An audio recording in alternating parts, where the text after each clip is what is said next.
The devotional service is nothing material, it is spiritual. So there is nothing impossible. That is real appreciation of spiritual life. If one thinks that Prahlad Maharaj was only 5 years old, how he could offer such nice verses in glorifying the Lord? That is possible. Bhakti does not depend on the age.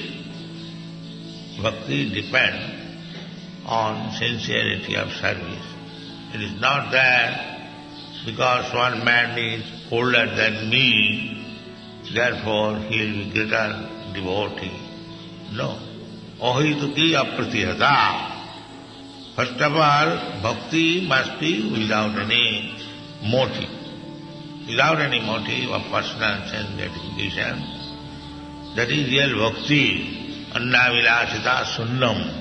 We have to make all our desires zero.